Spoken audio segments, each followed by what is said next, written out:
आपने गाठिया, साठिका, बात, कैंसर, यहाँ तक कि जो गले में नेक लग जाता है, लोगों के गला मोड़ नहीं पाते, उन सबको इंसान ने सिर्फ 1 मिनट में आराम दिया है और ठीक किया है। मैं बात कर रहा हूँ सिंगरौली में रहने वाले जिनका नाम है लोटा बाबा। उन्होंने खुद उस बीमारी का पूरा अध्ययन किया, समझा। जहाँ पर लाखों करोड़ की दवाइयाँ हैं, वहाँ छोटे से जड़ी बूटियों को पानी में मिलाकर लोटे का प्रयोग करके इन्होंने उस बीमारी से लोगों को मुक्ति दी। आज बहुत से लोग हैं जो इस इलाज से आराम पाते हैं, नहीं तो इतनी महंगी दवाइयाँ और डॉक्टरों के फीस से बेचारे उलझे रह जाते हैं। जो है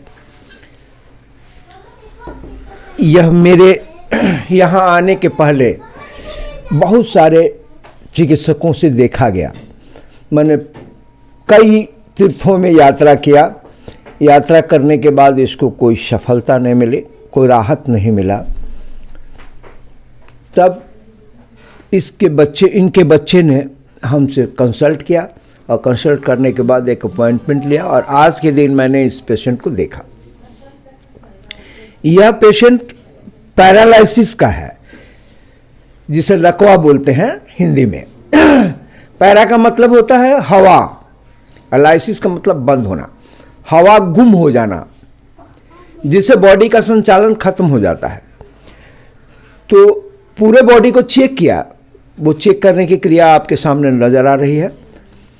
पहली तो बात थी ये कि उसके बोन स्ट्रक्चर जो था वो सही नहीं था, स्केलेटन जो उसका था वो सही नहीं था, जिससे उसके अंतर्गत रखे गए पार्ट अपना प्रॉपर फंक्शन नहीं करते थे।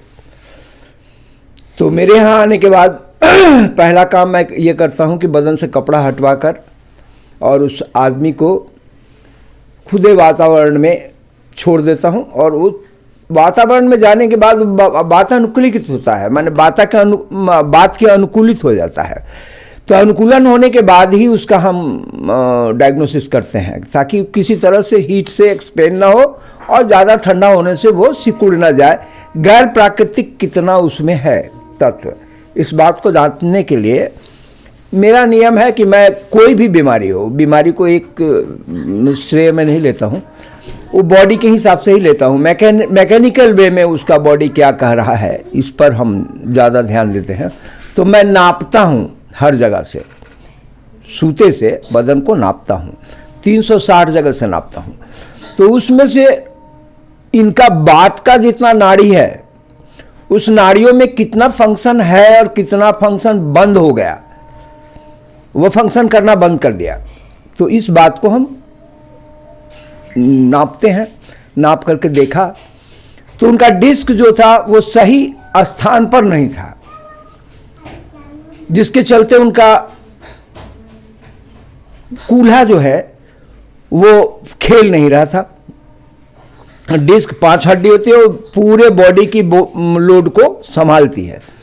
तो जब वह डिस्टर्ब हो जाती है तो उसका मतलब है कि अंग जो है वो फंक्शन नहीं करता, पैर को फेंक के चलता है, पैर को लड़सड़ा के चलता है। तो जब उसकी लंबाई हमने नापी तो दिखाया उसको कि देखो इसकी दोनों पैरों की लंबाई, ये बॉडी में पैर लगा हुआ है, दोनों पैरों की लंबाई बराबर होना चाहिए। तो बराबर नहीं है, 3 इंच छोटा है। एक पैर 3 इंच बड़ा है और एक पैर 3 इंच छोटा है। इसका मतलब है कि वह आदमी 3 इंच एक तरफ झुक जाता है और झुकने से उसका पूरा बॉडी का लोड डिस्टर्ब होता है।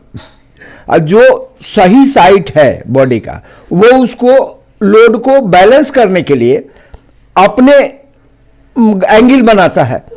अब इसलिए वो आदमी फेंक करके चलता है, पहला कारण हुआ। तो बीच का जो हड्डी है, 33 हड्डियों में से बीच का जो हड्डी है, बोन है, उसमें फ्रिक्शन है, वो फ्रिकेटेड हो गया है, अलग अलग जगह हो गया है। वो अपने आप पर बैठा हुआ नहीं है।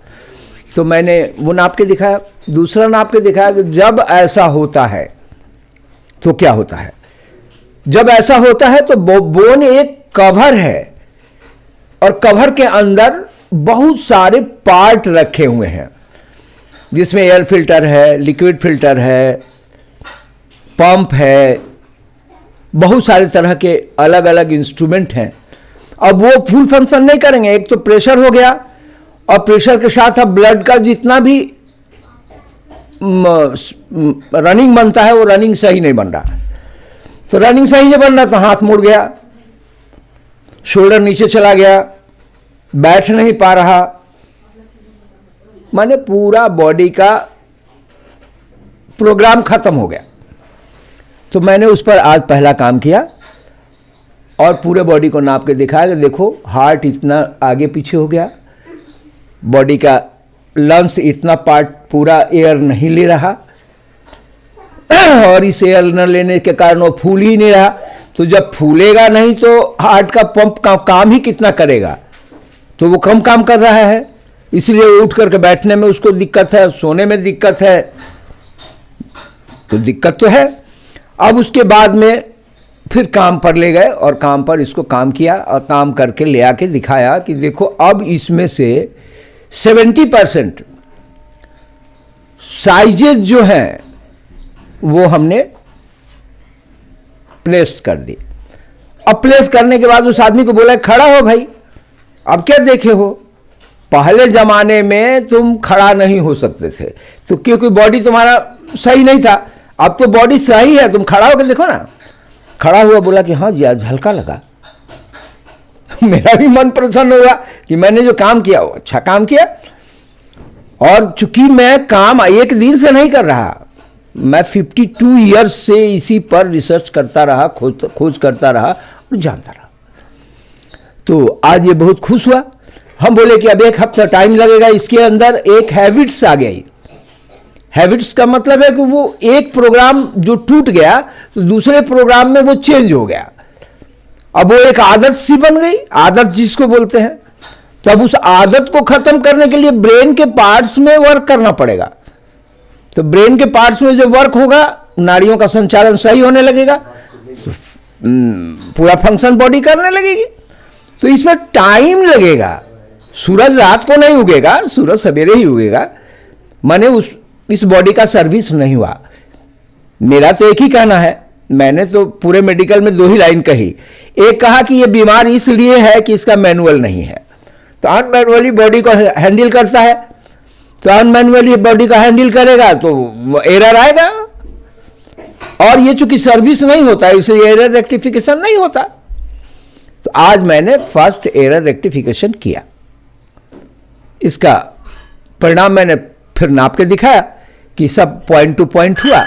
उसमें कुछ एक थोड़ा ज़्यादा कम है, कुछ एक जिसमें उसका हार्ट का बीट अभी फुल नहीं हुआ, चूंकि हार्ट के बीट में फैट भी आ गया, और फैट जहाँ जम गया, ज़्यादा दिन इधर उधर रहा तो फैट का एक तरफ साइड में हो गया, तो फैट मेल्ट होकर निकलेगा, तब जा करके वो अपने साइज में जाएगा तो फुल फंक्शन करने लगेगा।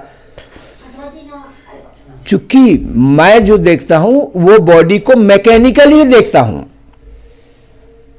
जैसे मशीन देखा जाता है, as per manual body handle होना चाहिए। तो ये मेरा वर्क था, आज का वर्क आपके सामने है, आप दर्शकों को देखने को मिलेगा। और अब हमारा उम्र ज़्यादा हो गया, फिर भी अब प्रयास करते हैं कि आप लोगों के साथ डॉक्यूमेंटेशन कर दें। जो डॉक्यूमेंटेशन है ये मेरा, और आगे आप लोगों के साथ मिलेंगे।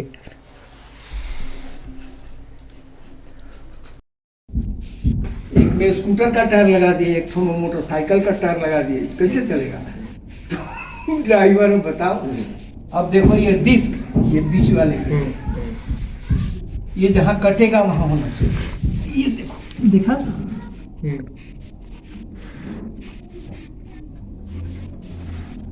दिखाई दिया, इतना गैप हो गया डिस्क। कमर कैसे सीधा करेगा? कमर तब ना सीधा करेगा जब डिस्क सही होगा। डिस्क माने ये 2 पार्ट को जोड़ना, तो ये हड्डी जब टीढ़ है